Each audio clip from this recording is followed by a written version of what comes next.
మీరు షుగర్ పేషెంటా? అయితే మీరు వెంటనే ఈ గుడికి వెళ్ళండి. మీకున్న డయాబెటీస్ చిటికెలో మాయమైపోతుంది.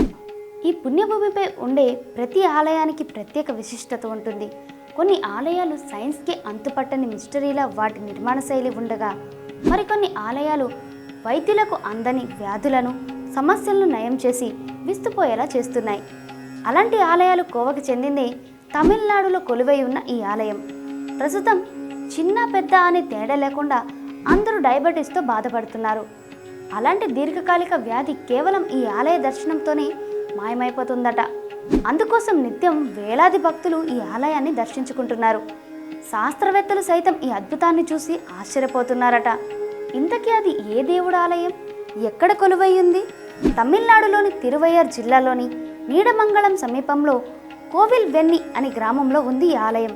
తమిళనాడులోని తంజావూరు నగరం నుంచి 26 కిలోమీటర్ల అమ్మపేట అనే మారుమూల గ్రామంలో ఈ ఆలయం ఉంది. ఈ చరిత్ర కారణంగా ఈ ఆలయాన్ని తిరువెన్ని అని పిలుస్తారు.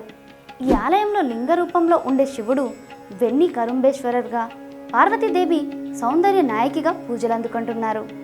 ఇది స్వయంభు దేవాలయం. ఈ శివుడు చూడటానికి చెరుకు కట్టెలతో కప్పబడి ఉన్నట్లు కనిపిస్తాడు.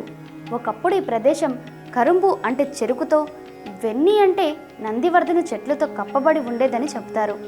అందుకే స్వామిని వెన్ని కరుంబేశ్వర అని పిలుస్తారు. ఇక్కడ మధుమేహం ఎలా నయమవుతుందంటే, ఇక్కడ శివుడు మధుమేహాన్ని తగ్గిస్తాడని భక్తుల ప్రగాఢ విశ్వాసం. అందుకోసం భక్తులు ఈ స్వామికి గోధుమ రవ్వ చక్కెరతో చేసిన ప్రసాదాన్ని నైవేద్యంగా సమర్పిస్తారు. ఆ తర్వాత ఆ ప్రసాదాన్ని చీమలు తినేలా కొద్దిగా పెడతారు. అక్కడ చీమలు గనుక ఆ ప్రసాదాన్ని స్వీకరిస్తే తమ వ్యాధి తగ్గిపోతుందని భక్తుల ప్రగాఢ విశ్వాసం. భారతదేశంలో మధుమేహం నయం చేసే ఏకైక ఆలయం తమిళనాడులోని అమ్మపేటి లేదా అమ్మపేట గ్రామంలో ఉంది. ఈ ఆలయం కొలువై ఉన్న శివలింగం దాదాపు 5000 ఏళ్ల నాటి పురాతనమైన లింగం.